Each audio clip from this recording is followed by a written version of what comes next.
Herkese merhaba, üroloji uzmanı Ömer Erdem Akkaya. Her zaman olduğu gibi size gene testosteronla ilgili, cinsellikle ilgili bir videoyla bugün de beraberiz. Bugün konumuz acaba hangi yiyecekleri yemeliyiz ki testosteronumuz yüksek olsun, cinsel hayatımız daha sağlıklı olsun. Bununla ilgili yapılmış 2021 ve 2022 yılında çok güzel çalışmalar var.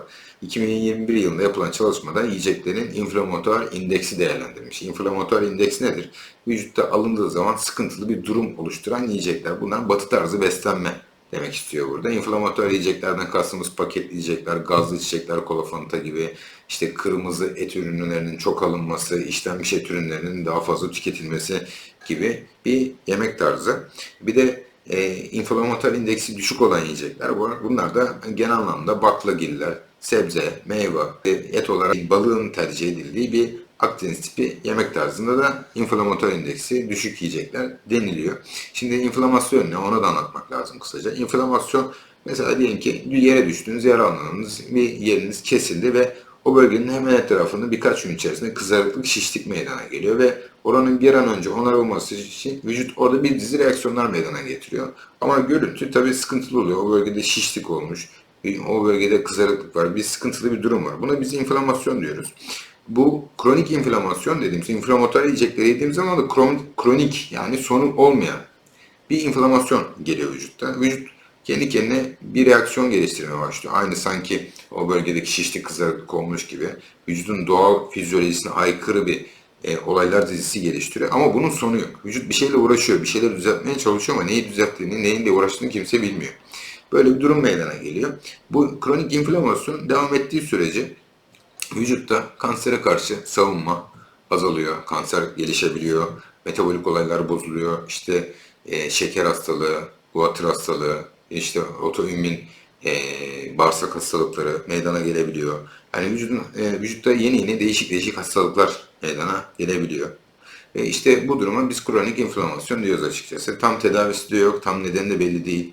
Ama bu batı tarzı beslenme yaygınlaştıkça bu kronik inflamasyonun arttığı düşünülüyor. Bu Akdeniz tipi diyetle de bu kronik inflamasyon azaldığı düşünülüyor. Acaba demişler ki biz işte batı tarzı beslenirse seks hormonları ne olur? Bu çalışmayı da onun üzerine kurmuşlar. Bu çalışmada şöyle bir sonuç çıkmış. Batı tipi beslenenlerde %30 daha düşük çıkmış testosteron seviyesi. Akdeniz tipiyle beslenenlerde daha yüksek çıkmış testosteron seviyesi. Bu yayınlarda ne kadar büyük olursa olsun bu yayınların birbirine karşı çok tutarsız sonuçları çıkabiliyor. Hemen bir yıl sonra da başka bir çalışma daha var. Gene 1350 erkek girmiş.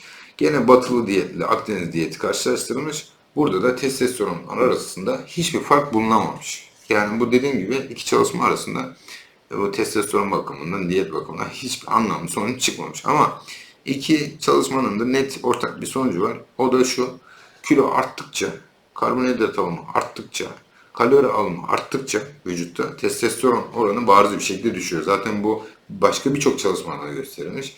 Yani sizin kilonuz ne kadar artarsa hem testosteronunuz artıyor hem vücuttaki testosterondan yararlanma oranı o derece düşüyor.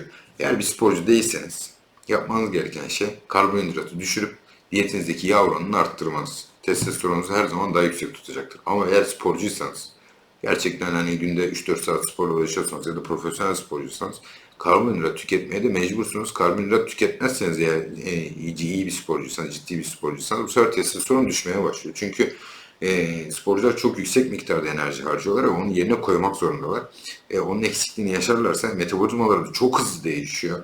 Hem vitamin mineral dengesi, karbonhidrat dengesi vücutta çok hızlı değişiyor. O yüzden karbonhidrat almak zorunda sporcular. Yani gerçekten ağır bir sporla uğraşanlar karbonhidrat almak zorunda. İkisi birbirinden farklı. Ama normal bir insansanız karbonhidratı azaltıp Akdeniz tipi beslenme yaparsanız, yağ oranını artırsanız diyetinizdeki o zaman testosteron miktarının artma şansı var. Zaten eğer dediğim gibi hem zayıf olmazsanız, kiloluysanız, testosteronunuz yüksek dahi olsa vücut bu testosterondan yararlanamıyor ve hem ereksiyon kapasiteniz olsun, cinsel fonksiyonlarınız olsun sıkıntıya giriyor. Burada böyle bir durum var. Tabii Akdeniz diyetinin en önemli temel taşlarından bir tanesinde zeytinyağı oluşturuyor. Zeytinyağından bahsetmek lazım kısaca. Zeytinyağı tüketecekseniz polifenol içeriği yüksek olan zeytinyağını tüketmeniz lazım. Polifenol ne demek? Fenol demek bir kere bir karbon halkasına bağlanmış hidroksil ile beraber meydana gelen kimyasal yapıya fenolik bileşik deniliyor. Mesela diyelim ki salisilik asit, aspirin etken maddesi söğüt ağacından elde ediliyor, artık kimyasal olarak sentezleniyor. Bu fenolik bileşik, bununla beraber mesela parasetamol içerisindeki asetaminofen, bu da bir fenolik bileşik. Zeytinde de böyle birçok fenolik bileşik var. Buna polifenolik yapısı deniliyor. Aynı zamanda zeytin içerisinde E vitamini türevleri, A vitamini türevleri, sukolenler ve birçok fenolik yapı zeytinyağının getirdiği sağlıkla ilgili olumlu şeyleri barındırıyor. Zeytinyağının polifenol yapısının bozulmaması için sıcak görmemesi lazım. Erken dönemde hasat edilmesi lazım. Böyle bir zeytinyağında ancak üreticiden hasat döneminden sonraki dönemde alabilirsiniz. Araya bir yaz girdiyse zaten o zeytinyağının içerisindeki polifenol miktarı oldukça düşecektir. Ve erken dönem, erken hasat, erken de hasat sonrası alış en kaliteli zeytinyağını size ulaştıracaktır.